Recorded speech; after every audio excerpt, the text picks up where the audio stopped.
India news Haryana, अपनी बोली अपना चैनल।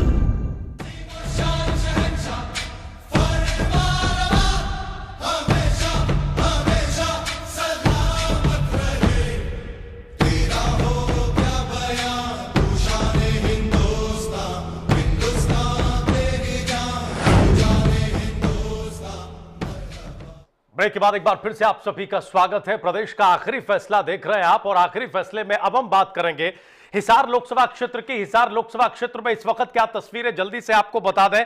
कुलदीप बिश्नोई वहां हजका के टिकट पर चुनाव लड़ रहे हैं, बीजेपी के साथ गठबंधन में है। संपत सिंह कांग्रेस की टिकट पर चुनाव मैदान में है। इंडियन नेशनल लोकदल की टिकट पर देवीलाल की चौथी पीढ़ी दुष्यंत चौटाला चुनाव लड़ रहे हैं। आम आदमी पार्टी से वहां युद्धवीर खयालिया चुनाव मैदान में है, जबकि बीएसपी से मांगीराम वर्मा चुनाव मैदान में है। और जैसा कि ब्रेक पर जाने से पहले भी हम कह रहे थे कि सबसे हॉट सीट मानी जा रही है हिसार। बार बार यह कहा जा रहा है कि यह सीट आगे की राजनीति तय कर देगी। हमारे साथ एक खास पैनल मौजूद है, जल्दी से एक बार फिर से हम आपका परिचय करा दें। हमारे साथ मशहूर चुनाव विश्लेषक अनुज गुप्ता जी हैं, हमारे साथ सम्मानित वरिष्ठ पत्रकार मनमोहन शर्मा जी हैं, अजय शुक्ला जी संपादक आज समाज हैं। मनमोहन जी, हिसार को लेकर आप क्या कह रहे हैं? देखिए, हिसार में मेरे मुताबिक जो है जी असली टक्कर जो है वो है साहब कुलदीप। देखिए, एक्चुअली बात यह है कि यहाँ पर दो जो परिवार हैं जी, उनके जो वारस हैं उनकी टक्कर है। भजनलाल जी के लड़के कुलदीप चुनाव लड़ रहे हैं और उनकी टक्कर जो है दुष्यंत है। दुष्यंत जो है देवीलाल जी के पोते हैं, उनसे है। तो मुकाबला ये है, मगर उसके सबसे बड़ी बात ये है कि यहाँ जो है बेसिकली जाट वोट यहाँ मेजॉरिटी में है, मगर दिक्कत ये हो गई है कि 3 जाट मैदान में है।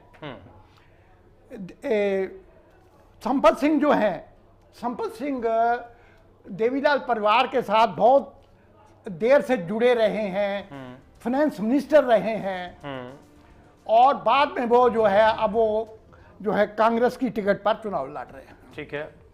अच्छा, उसके बाद ये जो है दुष्यंत चौटाला, कुलदीप बिश्नोई जो हजका अच्छा ये पर है, और युद्धवीर सिंह खयालिया जो है जो आम आदमी पार्टी के, वो भी जाट है, वो आईएएस ऑफिसर है, और वो इस बात से बहुत चर्चित में रहे कि खेमका ने जो फैसले किए थे वडेरा को खिलाफ, वो इन्होंने बदले। ठीक। इसलिए इनका जो है बहुत अच्छे संबंध कांग्रेस के साथ रहे हैं, और इनको सीएम के खास लाडले ऑफिसर्स में माना जाता है, युद्धवीर खयालिया को। जी ठीक है। तो अशोक खेमका ने जो फैसले किए थे, इन्होंने उसको ओवर रूल किया। ठीक है सर। तो संक्षेप में सर, अगर हम यहाँ पायदान सेट करने की कोशिश करें आपके मुताबिक, तो वो क्या होंगे? नंबर 1, 2, 3 क्या बैठ रहा है? देखिए, मेरा ख्याल है कि यहाँ पर जो टक्कर होगी दुष्यंत और संपत सिंह में होगी। संपत सिंह और दुष्यंत चौटाला। हाँ। यानी आपके मुताबिक कुलदीप बिश्नोई दौड़ से बाहर है? हाँ, मुझे ऐसा लगता है। ठीक है, हम अनुज जी के पास आएंगे। अनुज जी, हिसार पर आपको क्या नजर आ रहा है? मैं मनमोहन जी से थोड़ा डिफर करूंगा। दुष्यंत चौटाला की जो सहानुभूति के, मैंने उनके पिता और दादा के कारण, वो जेल में होने के कारण वो जो सहानुभूति बटोरने की कोशिश कर रहे हैं, मुझे लग रहा है कुछ उसमें कुछ सफलता उनको मिल रही है। ठीक है। और बाबा रामदेव ने उनके पक्ष में आके प्रचार करके भाजपा और हजका के रिलेशंस को थोड़ा मरोड़ दिया है, और हो सकता है कुलदीप बिश्नोई यहाँ दूसरे स्थान पर चले जाए। संपत सिंह 6 बार के एमएलए हैं, कांग्रेस के सबसे वरिष्ठतम विधायकों में से हैं। पिछली बार 2009 के लोकसभा चुनाव में इनेलो टिकट पर वो 7,000 वोटों से केवल हार गए थे, लेकिन वो इनेलो की टिकट पर थे, वो ध्यान रखने की बात है। इस सीट की एक खासियत मैं आपसे कहना चाहूँगा, कांग्रेस यहाँ पिछले 10 में से केवल 3 चुनाव जीती है, और जब पूरे देश में कांग्रेस का माहौल खराब हो तो थोड़ा सा कठिन हो जाता है कांग्रेस के लिए सीट निकाल पाना। भजनलाल तो बहुत मुश्किल से जीत पाए थे, लेकिन उनके बेटे उपचुनाव में कुलदीप बिश्नोई बहुत प्रचंड बहुमत से जीत करके गए थे, और उन्होंने जब अजय चौटाला को और कांग्रेस के जयप्रकाश को बुरी तरह हराया, तो विश्लेषकों ने जोड़ना शुरू किया कि जो वोट शिफ्टिंग हुई है कांग्रेस के खिलाफ, तो पहली बार लोगों को ये धारणा उस साल, 1.5 साल 2 साल पहले ये बनी कि कांग्रेस इस बार 100 के आसपास पूरे देश में सिमट सकती है। और देखिए, इस समय जो सर्वेक्षण ज्यादातर आ रहे हैं वो कांग्रेस को उसी के आसपास ले जा रहे हैं। हिसार में जी हिसार को देख करके, जैसे भगोने का एक चावल देख करके, एक दाना देख करके आप अंदाज लगाते हैं, तो 1.5 साल पहले जो ये पहला अंदाज लगाया गया कि कांग्रेस के अगले लोकसभा चुनाव में 100 के आसपास सिमटेगी, वो इस बार सही होता दिख रहा है। तो कुल मिलाकर अगर पायदान हम देखें आपके मुताबिक तो क्या बैठ रहा है? मेरे ख्याल से मैं बहुत कांटे की टक्कर में दुष्यंत चौटाला को मैं पहले स्थान पर और कुलदीप बिश्नोई जी को दूसरे स्थान पर रखना। यानी यहां मुकाबला दुष्यंत और कुलदीप बिश्नोई के बीच है। जी हाँ, बहुत हैरानी की बात। ठीक है, हम अजय शुक्ला जी के पास चलेंगे। अजय शुक्ला जी, हिसार सीट के बारे में कहा जा रहा है कि राजनीतिक भविष्य तय करेगी, आपको हिसार में क्या कुछ गणित समझ में आ रहा है सर?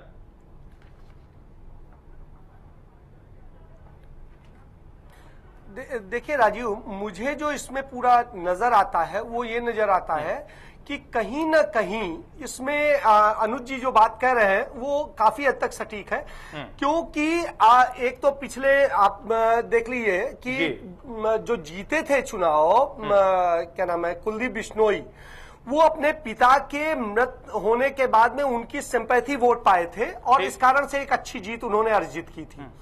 लेकिन उसके साथ साथ एक और चीज कही जाती कि अजय चौटाला को हरवाने के लिए कांग्रेस ने भी का एक पूरा धड़ा काम कर रहा था और उसने पूरा काम किया था। तो उस लड़ाई से पता चलता है कि कहीं ना कहीं मतलब इनेलो के प्रत्याशी अजय को हरवाने के लिए इस तरीके से खेल किया गया था। आज की स्थिति बिल्कुल डिफर है, जैसा कि कहा अनुज जी ने कि दुष्यंत को एक तो फायदा मिल रहा है अपने बाबा के और पिता के जेल होने का। ठीक है, ये मैसेज उनके द्वारा ये किया जा रहा है कि उनको एक किसी तरीके से प्लान तरीके से वो सजा करवाई गई है जो भी कुछ हुआ है। दूसरी चीज ये है कि कहीं ना कहीं यह भी आता है कि यदि जीत भी गए तो ये भी मोदी को ही प्रधानमंत्री बनवाएंगे, तो वो जो मोदी वाला फैक्टर है वो कोई बहुत ज्यादा बिश्नोई को साथ नहीं दे रहा है। वो इनको इनेलो को ज्यादा, दुष्यंत को ज्यादा फायदा पहुंचा रहा है। यूथ वोटर दुष्यंत के लिए बिल्कुल पागल हुआ पड़ा है, ग्रामीण वोटर इनके लिए है। और जो कांग्रेस की स्थिति ये है कि कांग्रेस, मैं मानता हूं कि लड़ाई वहां पर दो लोगों में है, तीसरा कोई है ही नहीं। युद्धवीर ख्यालिया की कोई हैसियत नहीं है वहां। रही बात संपत सिंह, एक बड़े नेता रहे हैं, लेकिन संपत सिंह आज की डेट में काफी ज्यादा नीचे जा चुके हैं और उनको वो इनेलो के कैडर माने जाते थे, लेकिन उससे हटने के बाद में उनकी हैसियत दिन पर दिन लगातार गिरी है और उसका उन्हें नुकसान होगा। तो इस तरह से कमोबेश जो हालात हैं उसमें नंबर 1 पे दुष्यंत नजर आते हैं और बहुत अच्छी स्थिति में नजर आते हैं। नंबर 2 पे हरियाणा जनहित कांग्रेस के अध्यक्ष कुलदीप बिश्नोई नजर आते हैं। मेरा ये अजय जी 2 फैक्टर हैं आज जिन पर हमें लगता है कि चर्चा जरूर करनी चाहिए। एक तो ये कि बाबा रामदेव ने अपील की सारे समीकरण अलग हटाकर और उन्होंने कहा कि दुष्यंत चौटाला को वो अच्छा उम्मीदवार मानते हैं और दुष्यंत चौटाला को वोट की अपील उन्होंने की। एक फैक्टर, क्या इसका नफा नुकसान होता दिख रहा है या नहीं? और नंबर 2, संपत सिंह पिछली बार इनेलो की टिकट पर चुनाव लड़ रहे थे, 2 लाख के आसपास वोट वो ले गए थे। अगर इसका आधा वोट भी वो इस बार ले जाते हैं तो वो किसे नफा नुकसान कर रहे हैं, किसे फायदा नुकसान पहुंचा रहे हैं?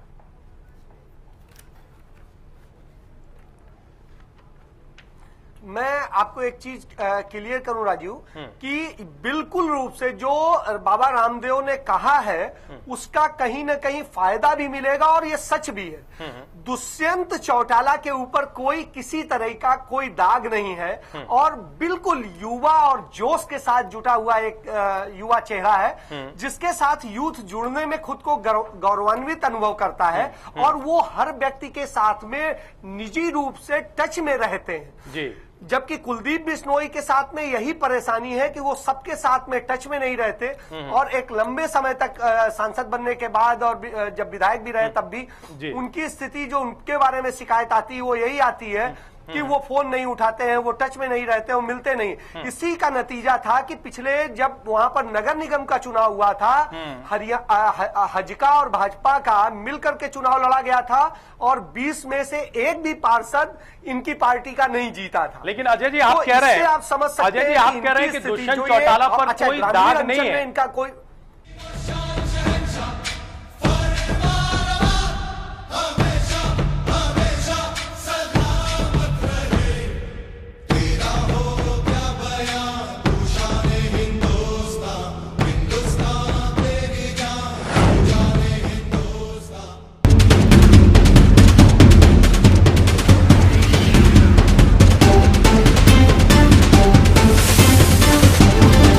इंडिया न्यूज हरियाणा, अपनी बोली अपना चैनल।